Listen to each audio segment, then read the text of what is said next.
The nub of the Democrats' argument today is that the concept of presidential immunity is somehow unprecedented, is somehow remarkable. That claim is utterly ahistorical and disconnected from the entire constitutional history of the Republic. General Mukasey, before 2023, how many times has the President of the United States been indicted? None. Before 2023, how many times has a former President of the United States been indicted? None. In the last 2 years, how many times has President Donald J. Trump been indicted? 4 times, I believe.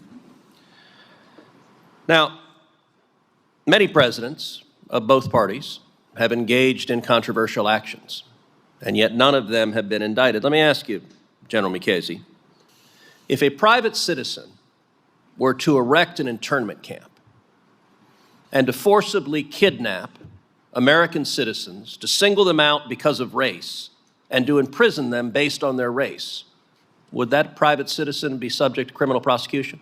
Would. When President Franklin Delano Roosevelt did the exact same thing and erected Japanese internment camps, was FDR prosecuted? He was not. Let me ask you, similarly, if a private citizen were, say, to detonate a nuclear weapon over a city and kill over 140,000 people, and then if that private citizen a few days later detonated another nuclear bomb over another city and killed 75,000 people, could that private citizen be criminally prosecuted? He would. Was President Harry Truman prosecuted for detonating nuclear weapons over Hiroshima and Nagasaki? He was not. All right, how about this? If a private citizen launched a weaponized drone and killed a United States citizen, could that private citizen be criminally prosecuted? He would. Was President Barack Obama criminally prosecuted when he killed United States citizens using drones without notice and without due process? He was not.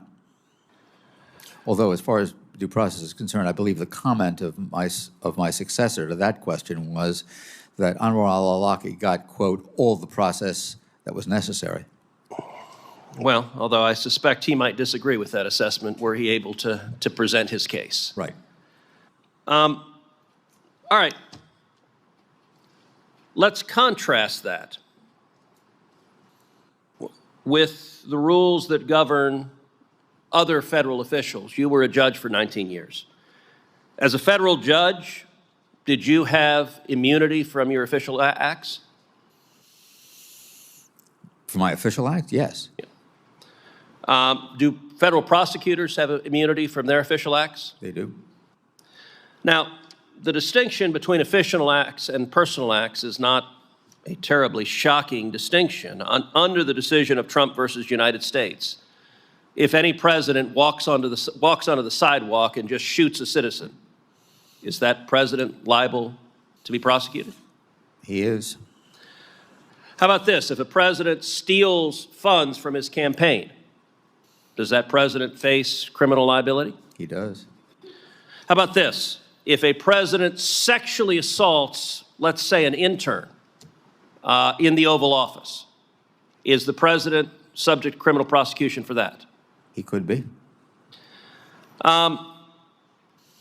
So that distinction, again, is not a shocking distinction. The Founding Fathers vested the executive power in a single president of the United States. What we have seen in the last 2 years is we have seen Democrats deliberately weaponizing the Department of Justice and our legal system to target their political opposition. It is not an accident that every indictment against President Trump was brought by a Democrat and was brought after he announced his campaign for President of the United States. Understand the target of those indictments was not ultimately President Trump, it was the voters.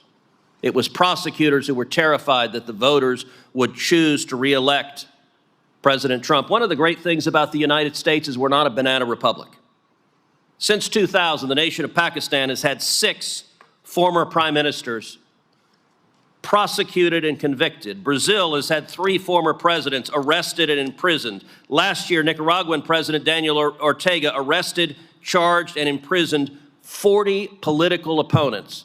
General Mukasey, you are Attorney General of the United States. Is it the proper role of the Department of Justice to prosecute and target the political opponents of whoever happens to be President of the United States? It is most assuredly not. Thank you.